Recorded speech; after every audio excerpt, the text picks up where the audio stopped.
이곳에 오셔서 이곳에 앉으소서.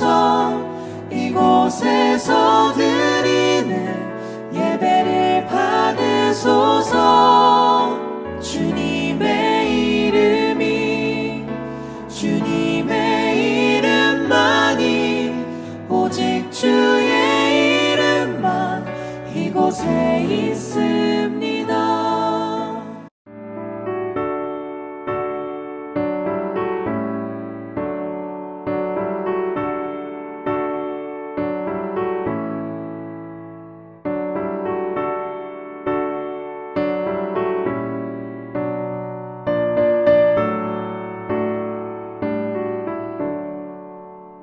내 모든 시험 무거운 짐을 주 예수 앞에 아뢰이며 근심에 쌓인 날 돌아보사 내 근심 모두 맡으시네.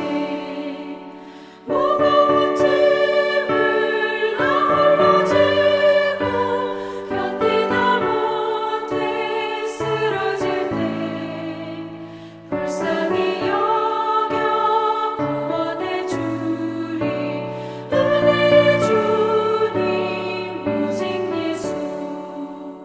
내 모든 괴로움 닥치는 환란 주 예수 앞에 아뢰이며 주께서 친히 날 구해 주사 넓으신 사랑 베푸시네.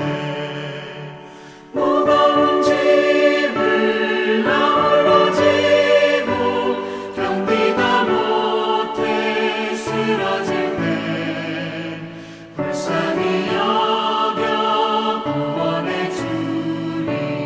은혜의 주님 오직 예수.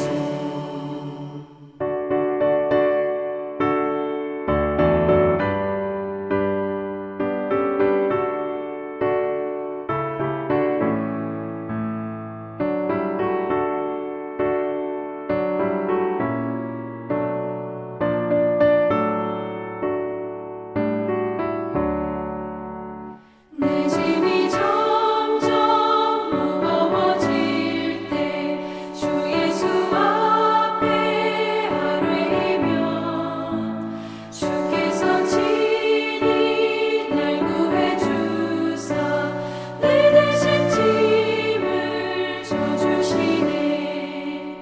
무거운 짐을 나 홀로 지고 견디다 못해 쓰러질 때 불쌍히 여겨 구원해 주리. 은혜의 주님 오직 예수. 마음의 시험 무서운 죄를 주 예수 앞에 아뢰이며 예수는 나의 능력이 되사 세상을 이길 힘 주시네. 무거운 짐을 나 홀로 지고 견디다 못해 쓰러질 때 불쌍히 여겨 구원해 주리. 은혜의 주님 오직 예수.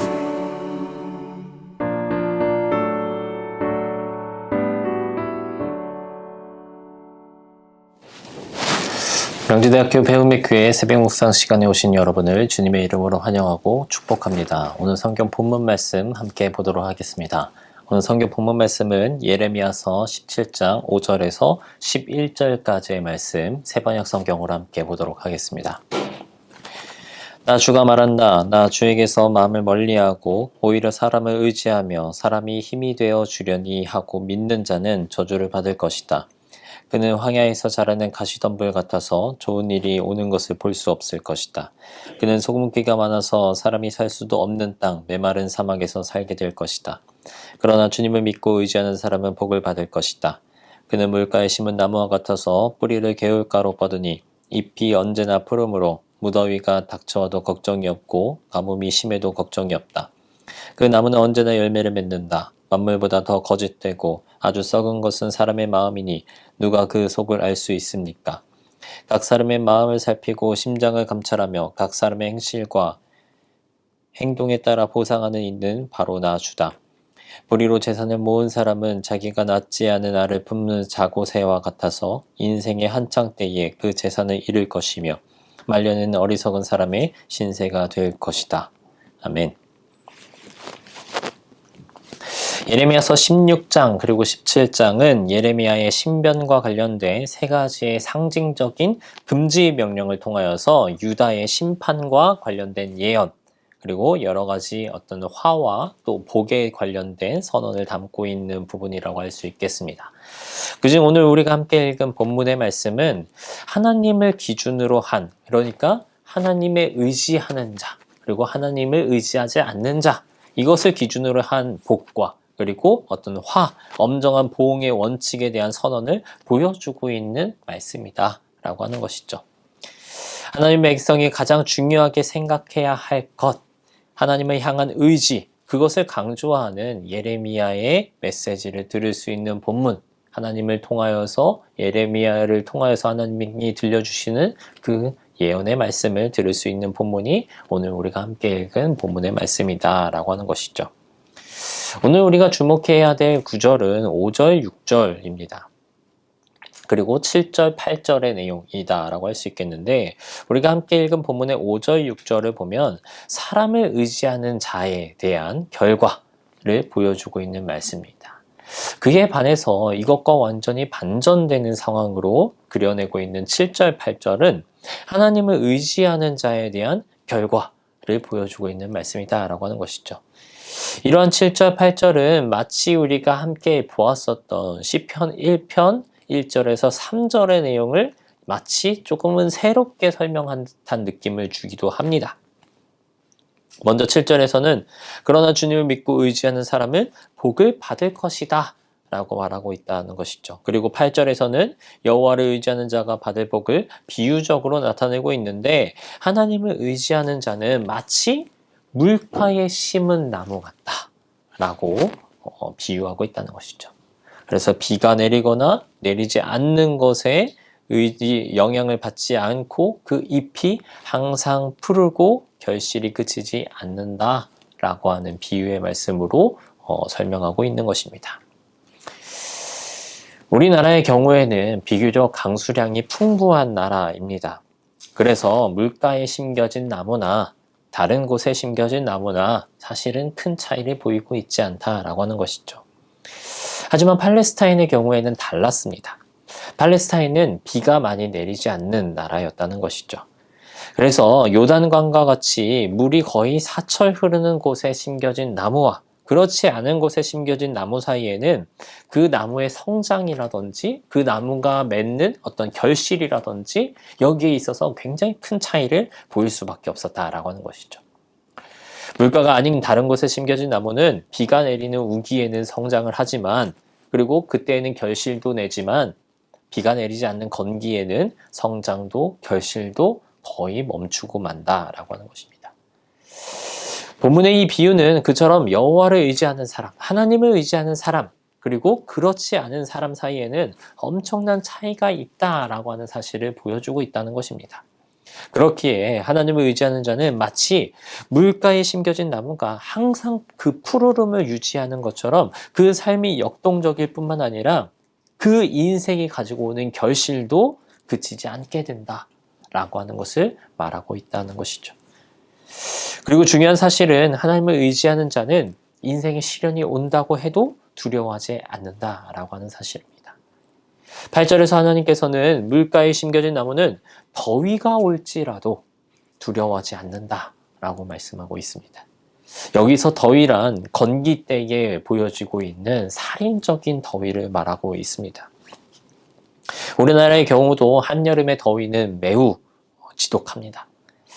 참으로 혹독하지만 우리나라의 경우에는 그래도 여름에 또 비가 많이 내리기 때문에 그러한 더위를 견뎌내는 것이 그렇게 어렵다라고 할 수 있는 부분은 아닙니다. 하지만 이 팔레스타인 경우에는 겨울이 우기고 여름이 건기입니다. 그래서 한여름의 무더위는 그야말로 살인적이다라고 표현할 수 있다는 것이죠. 이 여름의 더위에는 나무들도 시들어버리고 또 비틀어 말라버리는 일이 굉장히 자주 일어난다라고 하는 것입니다. 그러한 이유로 본절에서 하나님께서는 이 더위가 오는 것을 나무들까지도 두려워하는 것으로 묘사하고 있다는 것입니다. 그러나 팔레스타인의 여름 더위가 혹독하다라고 해도 물가에 심겨진 나무는 두려워할 필요가 없다라고 하는 것이죠. 왜냐? 물가에 심겨진 나무는 그 수분을 충분히 공급받기 때문에 시들거나 마르는 일이 없다라고 하는 것입니다. 우리도 마찬가지입니다. 우리 역시 인생의 순간에 이 더위를 매번 맞이한다라고 하는 것이죠. 여러 가지 시련이라고 하는 이름으로 다가오는 것들은 우리의 생각에서는 너무나도 두렵게 느껴지기 마련입니다. 실로 많은 사람들이 그러한 인생의 시련 앞에서 쓰러지기도 하고 좌절하기도 하고 또 그 실패의 맛을 맛보기도 한다라고 하는 것입니다. 그러나 하나님을 의지하는 사람, 하나님을 진정으로 의지하는 사람들은 다르다라고 하는 것이죠. 하나님을 의지하는 사람들은 그 인생의 시련, 인생에 찾아오는 더위를 두려워하지 않는다라고 하는 것입니다. 왜냐? 하나님을 의지하는 사람들은 하나님께서 무한히 공급하시는 하나님의 은혜, 하나님의 사랑, 그것으로 말미암아서 쓰러지거나 실패하지 않기 때문에 그렇다라고 하는 것입니다. 이는 아무리 큰 인생의 시련이 닥쳐도 하나님께서 공급하시는 그 은혜가 지금까지의 우리를 있게 만들어 왔다라고 하는 것들을 뒤돌아볼 때 우리는 너무나도 큰 공감을 할 수밖에 없게 된다라고 하는 것이죠. 오히려 우리는 우리가 인생의 길에서 마주하게 되는 그 많고 많은 시련과 고난과 그것들을 하나님의 은혜를 통하여서 극복함으로써 우리의 신앙 그리고 우리의 전반적인 인생의 여러 가지 것들을 성장하고 성숙한 모습으로 나타내게 된다라고 하는 것입니다. 우리 인생은 하나님을 의지하건 의지하지 않건 시련과 어려움이 찾아들게 마련입니다.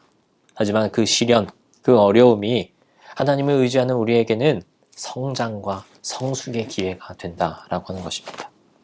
더 건실한 열매를 거두는 축복의 통로가 된다라고 하는 것이죠. 그리하여서 시련조차 두려워하지 않는 당당하고 흔들림 없는 삶을 살게 된다라고 하는 것입니다. 각각의 삶에서 마주하게 될 더위 그리고 시련은 아마 제각각일 것입니다.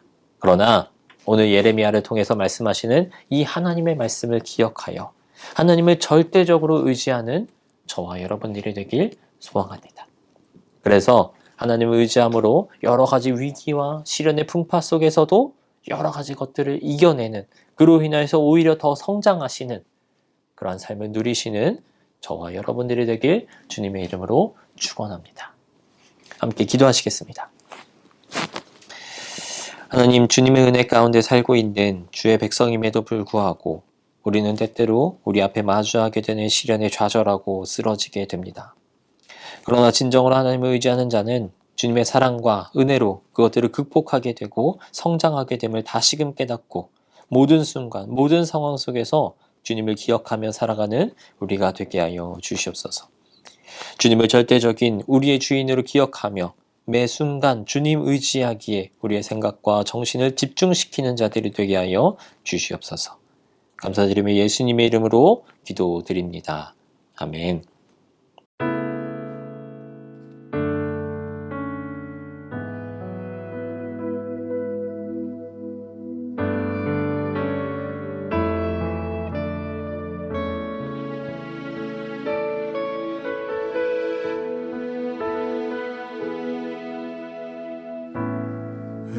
의지했던 모든 것 변해가고 억울한 마음은 커져가네.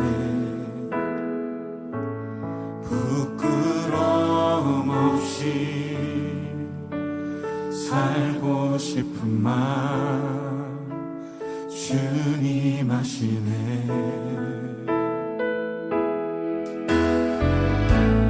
모든 일을 선으로 이겨내고 죄의 유혹을 따르시 않네. 나를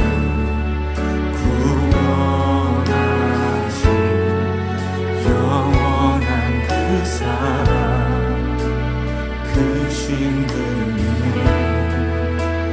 날 붙드시네.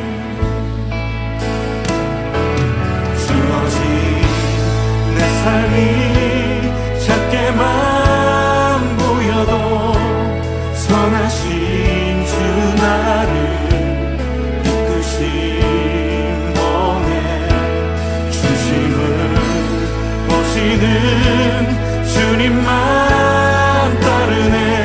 날 택하신 주만 의지해. 보이는 상황에 무너질지라도 예수 능력이 나를 붙드네. 보이지 않아도 주님만 따르네. 내 평생 주님을 노래하리라.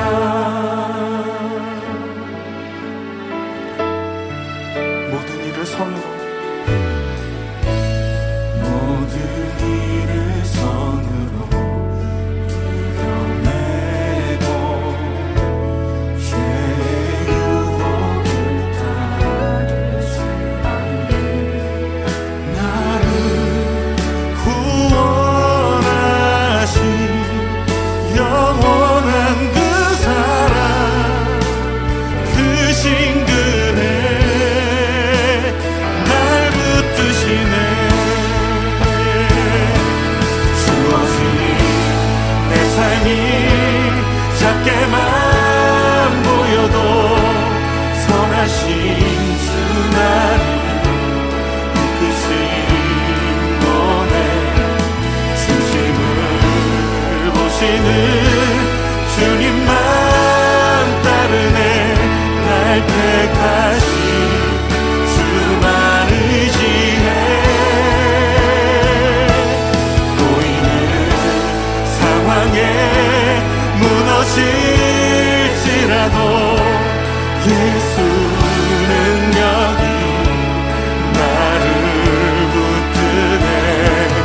보이지 않아도 주님만 따르네. 내 평생 주님을 노래. 우리 다시 한번 고백합시다.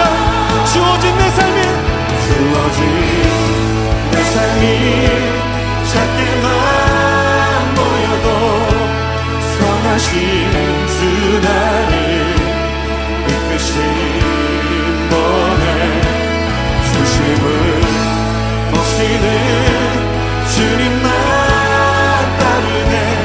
날 택하신 주만 의지해. 보이는 상황에 무너질지라도 예수 능력이 나를 붙드네. 보이지 않아도 주님만 따르네. 내 평생 주님을